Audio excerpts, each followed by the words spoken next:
دعا مانگتا ہے اللہ اولاد عطا فرما دے، اللہ اولاد عطا فرما دے، اور پھر جب اولاد ہو جاتی ہے کچھ حقوق بھی ہیں۔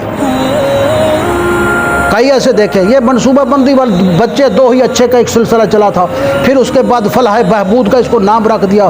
میں ان کے پاس گیا تھا، مجھے انہوں نے دعوت دی تھی، کافی عرصہ میں ان کے پروگرام میں جاتا رہا، تو میں نے کہا بھائی یہ تو منصوبہ بندی، اس کے اوپر تو علماء نے منع فرمایا۔ تو انہوں نے کہا بھائی بات یہ ہم یہ نہیں کہتے، بے شک تم 4 نہیں 10 بچے لے لو، ہم نہیں کہتے کہ 2 لو، ہمارا مقصد یہ ہے کہ تم اتنے بچے پیدا کرو جن کی تم صحیح تربیت کر سکو، یہ ضروری ہے اولاد کے حقوق میں سے۔ اب حقوق بہت لمبے ہیں، میرے پاس وقت نہیں ہے، میں ایک بات کر کے بات کو ختم کرتا ہوں۔ حقوق تو بہت ہے، لیکن ایک پہلا حق ہے، توجہ فرمائیں گے، ایک حق ہے، پہلا حق۔ عرب کا ایک مشہور دانشور ادیب تھا، شاعر تھا۔ ایک دن وہ بیٹھا ہوا تھا، ان کے بیٹے بھی بیٹھے ہوئے تھے گھر میں، تو اس نے اپنے بیٹوں کو احسان جتایا کہ بیٹو میرے تمہارے اوپر بہت بڑے احسان ہیں، تم چھوٹے تھے تو میرا احسان تھا، تم جوان ہو گئے بڑے ہو گئے تو میرا احسان ہے۔ آگے فرمایا ہاں ایک احسان تو تم پیدا نہیں ہوئے اس سے پہلے بھی تمہارے اوپر میرا احسان ہے، توجہ ہے۔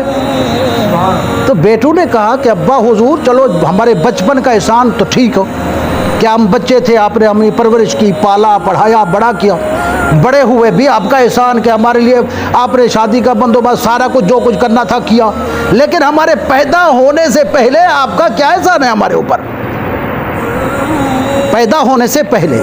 تو اس ادیب نے کہا بچوں بات یہ ہے، میری خواہش تھی، میں ادیب اور شاعر ہوں، اور میری یہ خواہش تھی کہ میں ایسی لڑکی سے شادی کروں گا جو بڑی حسین و جمیل ہوگی، حسن و جمال والی ہوگی، خوبصورت ہوگی، یہ میری خواہش تھی۔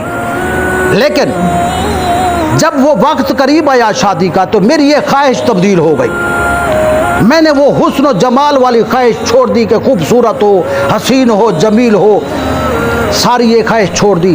میں نے خواہش کی کہ میں ایسی لڑکی سے شادی کروں گا جو سیرت میں اچھی ہو، جو اچھی ماں ثابت ہو سکے، جو کل میری اولاد جو آئے اس کی اچھی پرورش کر سکے، ان کو اچھا تعلیم دے سکے، تربیت دے سکے۔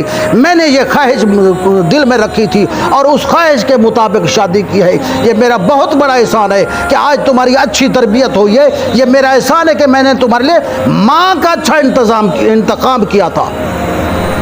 پہلی بات تو یہ ہے، یہ بہت بڑا انتخاب ہے، ماں اچھی ہو اولاد اچھی ہوتی ہے۔ علماء خصوصاً مقرر حضرات کے معقول ہیں دو کہ وہ عموماً کہتے ہیں کہ ماں سیدہ زہرا تھی تو بیٹے حسن حسین تھے، ماں سیدہ نیک خاتون تھی، بیٹا غوث پیدا ہوا شیخ عبد القادر جیلانی، ماں قرآن پڑھتی تھی، بیٹا بختیار کاکی پیدا ہوا۔ جب پڑھنے کے لیے گیا استاد نے بولا بیٹا پڑھو بسم اللہ الرحمن الرحیم الحمدللہ رب العالمین الف لام میم پڑھو، بیٹے نے شروع کیا الحمد سے تو 15 پارے پہ ختم کیا۔ استاد کہنے لگا بیٹا 15 پارے کہاں سے پڑھ کے آئے ہو؟ تو بیٹا بولا کہ قاری صاحب یہ میں ماں کے بطن میں تھا، میری ماں قرآن پڑھتی تھی، میں یاد کرتا تھا۔ ماں ایسی ہو، جب ایسی ماں ہوگی تو قرآن کے قاری پیدا ہو گئے، اور جب حسن و جمال کو دیکھ کر ناچ گانے والی سے نکاح ہوگا تو بیٹا بھی ڈانسر بنے گا۔ تو انہوں نے کہا میرا احسان ہے کہ میں نے تمہارے لیے ایسی عورت کا انتخاب کیا۔ اب دوستو بات یہ ہے، یہ تو ہمارے بزرگوں کی بات ہے، اب نئی پود ہے، نیا انداز ہے، یہ ہماری ذمہ داری ہے، ہم اپنی اولاد کے بارے میں سوچیں۔ اولاد کے تو اپنے اپنے مطالبات ہوتے ہیں کیونکہ وہ ناسمجھ ہے، اپنی مرضی سے کہتے ہیں جی ہمارا رشتہ یہاں ہو وہاں ہو یہ ہو وہ ہو۔ حسن و جمال کو نہیں دیکھا جاتا۔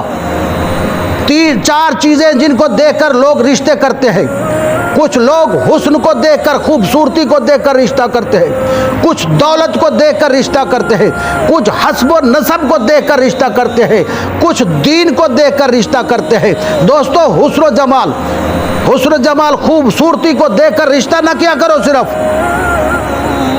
حدیث مبارکہ کے اندر آتا ہے کہ سرکار مدینہ صلی اللہ علیہ وسلم تشریف فرماتے، صحابہ کرام بیٹھے ہوئے تھے، میرے آقا دو جہاں نے فرمایا میرے غلامو